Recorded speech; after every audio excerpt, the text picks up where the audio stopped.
কুমিল্লা আদর্শ সদর উপজেলার গোমতী নদীর পাড় ঘেঁষা বাইজি নূরজাহান বেগমের মসজিদ।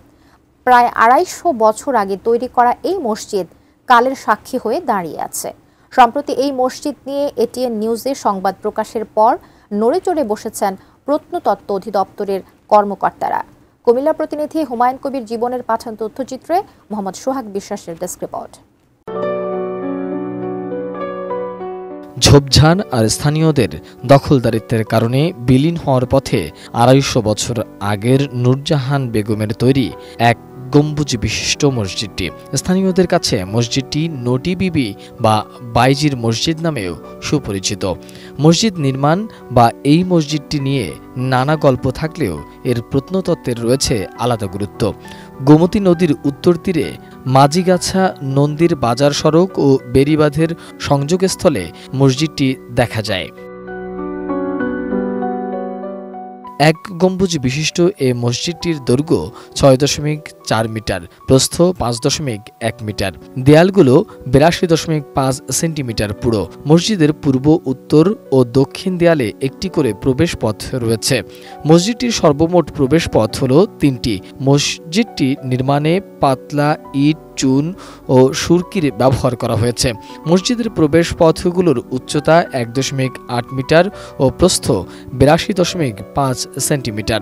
মসজিদের অভ্যন্তরে পশ্চিম দেয়ালের একমাত্র মেহরাবের উপরে পাশে লতাপাতা এবং বিভিন্ন অলংকার রয়েছে। তবে পরিত্যক্ত মসজিদটির প্রাচীন তত্ত্ব এখনো অটুট রয়েছে।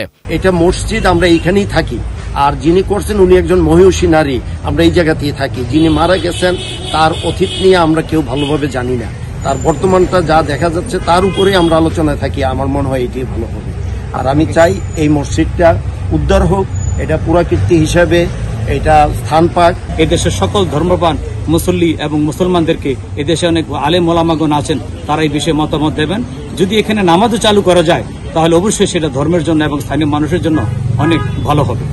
সংস্কার করার পরে এটা যাতে নির্দিষ্টভাবে একটা এরিয়ার মধ্যে সীমাবদ্ধ করে এবং কি নামাজ এবং সবকিছু যাতে আগের মতো চালু করা হয় সেই ব্যবস্থা যাতে করা। অন্তত সম্মানজনকভাবে এই মসজিদটির নামকরণ করে আবার এটিকে পুনরুদ্ধার করা প্রয়োজন বলে আমি মনে করি। টানা সপ্তমবারের মতো বেস্ট টিস্যু পেপার ব্র্যান্ড হিসেবে স্বীকৃতি পেয়েছে বসুন্ধরা টিস্যু। মসজিদে নামাজ না হওয়ার পেছনে আমরা যেই শব্দটি ব্যবহার করি, উপমাটি ব্যবহার করি, সেটি সংশোধন করে বাইজির মসজিদ এই নামেই হওয়া উচিত, নূরজাহান বেগম এই নামেই হওয়া উচিত এবং প্রত্ন সম্পদ হিসেবে সরকার ঘোষণা করলেই এই এলাকাটি, মসজিদটি এবং জায়গাটি রক্ষা হবে।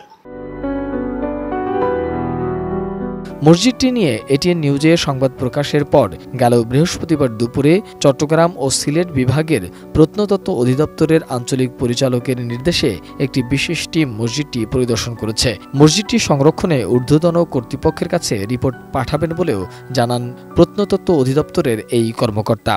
তো আমরা প্রত্নতত্ত্ব অধিদপ্তর চট্টগ্রাম সিলেট অঞ্চলের একটি টিম আমরা সরজমিনে পরিদর্শনের জন্য আসছি। আমরা প্রাথমিকভাবে এই স্থাপনার একটি রিপোর্ট আমরা অধিদপ্তরকে দিব। অধিদপ্তরের বিশেষজ্ঞ কমিটির মাধ্যমে এটি সিদ্ধান্ত হবে যে সংরক্ষণযোগ্য কি না। বেদখল হওয়া নূরজাহান বেগমের মসজিদটি সংরক্ষণ করা গেলে ইতিহাসের অজানা অধ্যায় জানতে পারবে পরবর্তী প্রজন্ম। এই মসজিদটি প্রত্নসম্পদ হিসাবে পুনরুদ্ধারের দাবি এলাকাবাসীর। Text report, ATN news.